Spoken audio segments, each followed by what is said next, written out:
Assalamualaikum warahmatullahi wabarakatuh. Kembali lagi kita dalam sesi coaching bersama Hairul day 2 part 4. Okey. Part 4, bahagian yang keempat. Day 2 bahagian keempat. Baik, dalam sesi yang keempat ni, dalam sesi hari kedua bahagian keempat ni, saya akan tunjukkan anda bagaimana scheduling yang kita dah set up pada hari pertama untuk follow up customer tu. Saya nak tengok sama ada message tu sampai ke tak. Jadi kita akan tengoklah. Baik, sekarang ni kita login dekat kita punya sistem. Kita masuk kat kita punya sistem yang powerful ni dan mantap ni. Kita login. Okey. Baik, kita terus pergi dekat kita punya action ni. Kita tengok, kita klik bahagian edit untuk kita tengok message yang kita dah hantar tu. Okey, ni adalah follow up email. Okey. Ni hari pertama, hari kedua, hari ketiga kita ni hari pertama, hari kedua, hari pertama kita dah set up 3 perkara ni. Thank team, thank you dengan leads. Okey. Lepas tu hari kedua kita buat apa? Leads. Hari ketiga kita verify leads. Hari keempat kita buat follow up leads. Okey. Jadi kita pergi ke follow up email ni, kita tengok hari yang pertama kita hantar.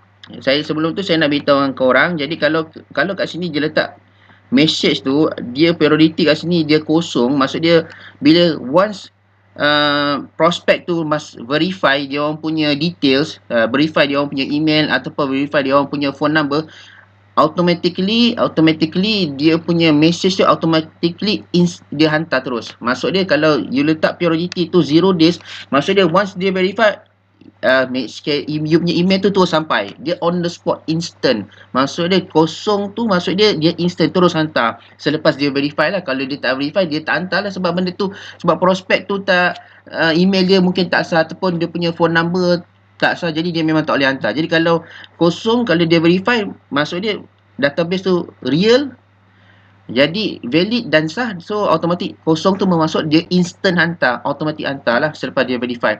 Baik, kalau dia masuk dia kat situ, dia tulis situ, kat sini kalau saya letak 1 hari, maksud dia email tu akan hantar selepas 1 hari. Maksud dia akan hantar selepas 1 hari, dia akan hantar.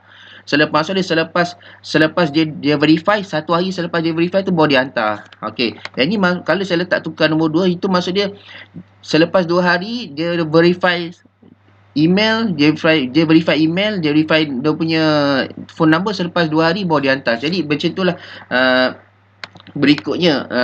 Jadi macam itulah dia berikutnya selepas dia punya nombor. Kalau makin lama makin meningkat dia punya nombor, maksud dia selepas nombor tu merujuk kepada selepas beberapa hari yang dia telah verify. Daripada tarikh verify tu, kalau kosong maksudnya dia on the spot hantar. Kalau satu, jadi maksud dia satu, maksud dia 1 hari selepas verify.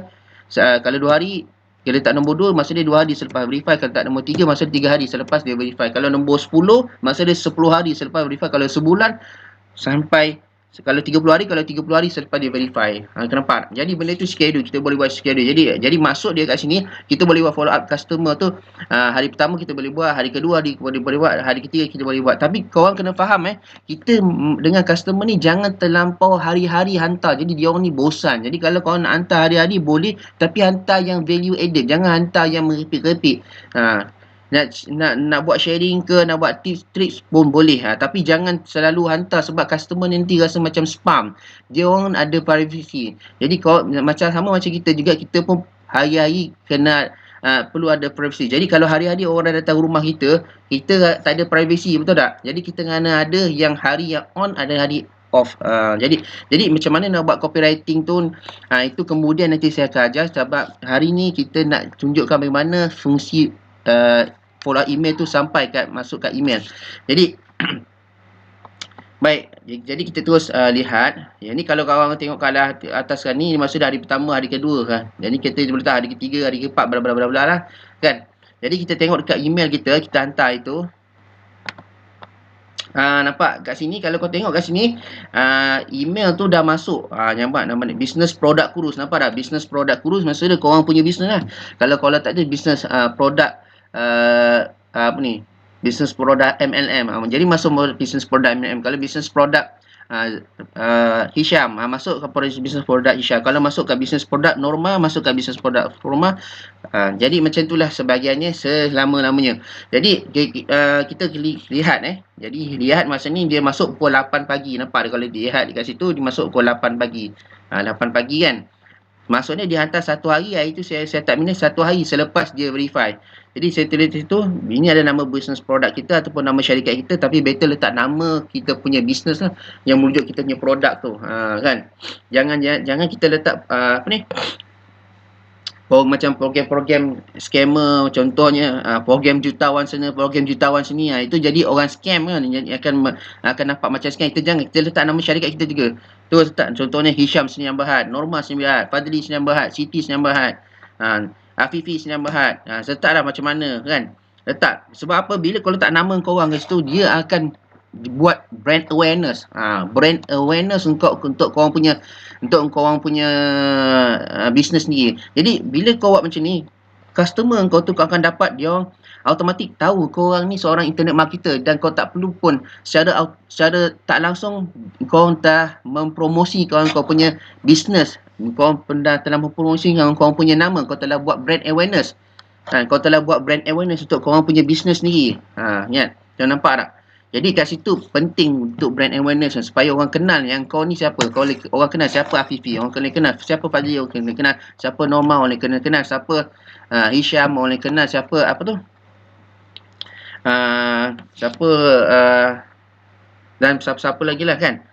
Orang boleh kenal siapa Nia dan sebagainya kan.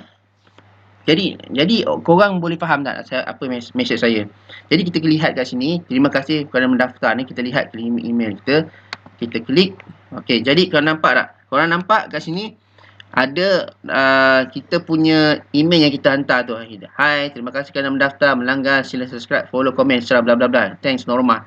Jadi ini adalah satu contoh konsep yang kita boleh follow, kita boleh buat, kita boleh hantar dekat kita punya customer. Kita nak boleh hantar dia. Mula-mula kita nak engage dengan customer ni, kita tanya khabar dia. Macam maksudnya kita bila kita first time bersama dengan customer tu, kita mesti engage dengan dia. Maksudnya kita kena buat hubungan baik.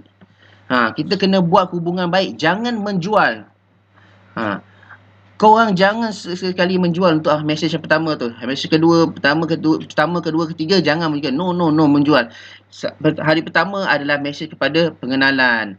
Hari kedua kepada lebih kepada sesi tanya khabar, follow up lagi. Lepas tu lebih kepada buat sharing tips trik. Hantar yang value added. Banyakkan hantar yang email-email yang value added, bukan email-email sampah. Email-email sampah. Okay, jangan. Supaya dia orang ni lekat dengan kita. Supaya dia orang ni lekat dengan kita. Dia orang ni boleh trust kita. Kita jangan buat email-email sampah. Kan? Sekejap email suruh beli. Segat-segat email suruh menjual. Orang pun bosan. Kan?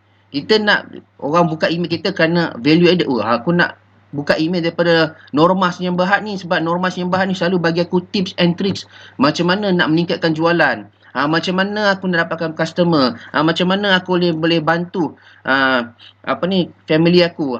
Jadi konsep-konsep family tips and tricks ni, benda ni penting. Jadi kita hantar macam tu supaya dia orang rapat kita, lepas tu kita bantu dia orang sedikit-sedikit. Okey, nampak tak? Okey, yang kat bawah ni, ini adalah kitanya address. Ini tak apa, ini kemudian saya cerita. Tapi yang penting korang set up. Jadi kita dah pun habis day 2. Kita dah habis day 2 part 4. Okey, dalam bahagian landing page ni. Macam mana? Korang rasa terbaik tak? Terbaik kan? Okey, sebab nanti kita akan masuk lagi day 3. Okey, kita masuk lagi day 3. Mungkin juga saya akan upload tentang bonus, macam mana kita boleh mendapatkan lebih ramai prospek dalam kita punya bisnes ni menggunakan teknik-teknik strategi yang strategi X. Okey, strategi X. Okey, baik. Kita berjumpa lagi dalam episod yang akan datang, coaching bersama Hairul. Assalamualaikum. Saya doakan semoga bisnes anda berjaya, keluarga anda berjaya, semua orang berjaya. Assalamualaikum warahmatullahi wabarakatuh. Bye.